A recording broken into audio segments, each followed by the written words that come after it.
All right, well, law enforcement say that human remains and items belonging to Brian Laundrie were found in a park near his home Wednesday morning. Fox News reports that the park has been closed to the public as the search for Laundrie continues. It is believed that the remains are Laundrie's and he was underwater for some time. He's a person of interest in the homicide of his then fiancée, Gabby Petito. He's also wanted for an arrest in the unauthorized use of Petito's bank card.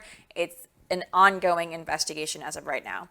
And Nikolas Cruz has pled guilty to 17 counts of murder, and 17 counts of attempted murder, according to CNN. The 23-year-old gunman charged with the deaths of students and faculty in the February 2018 shooting at Marjorie Stoneman Douglas High School faces a minimum of life in prison and a maximum of the death penalty, which will be decided in the next phase of the trial. The prosecution says they will be seeking the death penalty.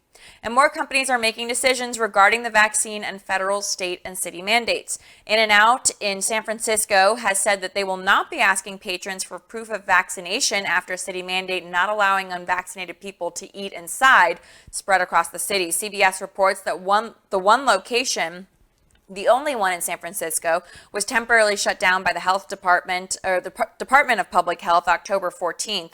The chain's chief legal and business officer said it's, quote, unreasonable, invasive, and unsafe to force our restaurant associates to segregate customers.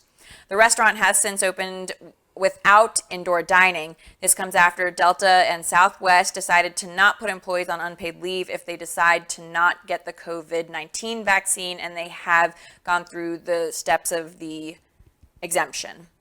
And the crisis continues on the border after the record number of arrests since 1986. According to CBP, more than 1.7 million migrants have been detained along the border this fiscal year. These numbers come as the White House confirmed they have been quietly flying illegal immigrant children from the border to New York around 2 and 4 in the morning. Psaki maintains that they were children, but the Post reports says that some of the migrants looked like they were men in their 20s. The Biden administration says that the children they flew were, quote, en route to their final destination to be reunited with their parents or vetted sponsor. So. Okay, well, this was a really good show, I thought, because I thought we got some debate. You know, our opinions count for us, and we have a show, but the only opinion that really counts is your opinion, the viewer's opinion. What we're trying, I think, to do is cover this thing from all sides.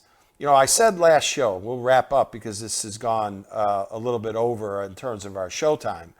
But, you know, all the talking heads, no matter what network that you're looking at, they're all there just to, you know, advance the ideology. And they're all paid by not only the network, but they're paid by their own personal businesses to be able to take those sides. How are you ever really going to get something that's in the middle? You know, I don't see how, and that's what's happened to journalism now. You're never going to get here. I think because there's too much human nature involved. I mean, and even as a reporter for years, you try to write down and you try to write your story and you're trying to not be biased, but human nature comes into play.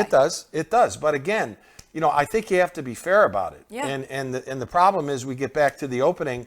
You get to these websites, you think you're on 4 different planets. So they're not objective, and it doesn't even seem like they're trying.